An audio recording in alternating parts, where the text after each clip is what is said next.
ప్రజా రాజధాని, మన రాజధాని, దేవతల రాజధాని అమరావతి మరి పార్లమెంట్లో బిల్ పాస్ అయ్యి అలాగే గజెట్ ఫామ్లో మరి బయటకు వచ్చినందుకు ప్రజలందరూ కూడా ఆంధ్రులు ఎక్కడ కూడా చాలా సంతోషిస్తున్నారు. ఇది మరి రైతులు చేసిన త్యాగాలు, ఆడవారు మరి రోడ్డు మీదకి వచ్చి మరి పాదయాత్రలు చేయడం కానివ్వండి, లాఠీ దెబ్బలు తినడం కానీ ఇవన్నీ చూసాం.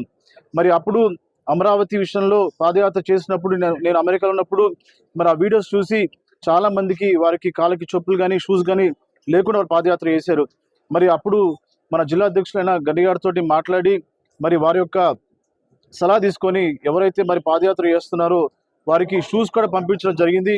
అది మరి అప్పుడు ఆ షూస్ డిస్ట్రిబ్యూషన్ కూడా ఊటూరులో నాకు గుర్తు అక్కడ ఇవ్వడం కూడా జరిగింది.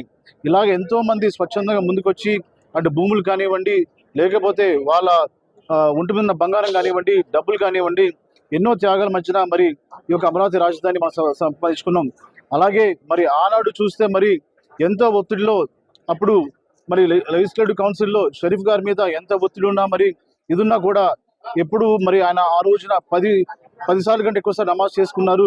మరి ఆనాడు వైసీపీ ప్రభుత్వం జగన్మోహన్ రెడ్డి గారు ఇది అక్కడ బిల్ పాస్ అవ్వకుండా శాసన మండలిలో ఆపడానికి చూశారు. మరి ముఖ్యమంత్రి గారే స్వయంగా మరి పోటీలను కూర్చొని అక్కడ ఒక పిల్లర్లాగా నుంచొని మరి షరీఫ్ గారు ఎటువంటి ఒత్తిడి లొంగకుండా మరి ఆనాడు అమరావతి విషయంలో వారు సపోర్ట్ చేసిన దానికి నిజంగా అందరూ కూడా మరి షరీఫ్ గారిని మనస్ఫూర్తిగా అభినందిస్తున్నారు. అలాగే మరి ఆంధ్రులు ఎప్పటి నుంచో కలగంటున్నారు, మరి మనము సపరేట్ స్టేట్ అయిన తర్వాత మనకి సరైన రాజధాని లేదు. మరి గత వైసీపీ ప్రభుత్వం 3 రాజధానులు చెప్పి ఒక రాజధాని కూడా కట్టలేదు.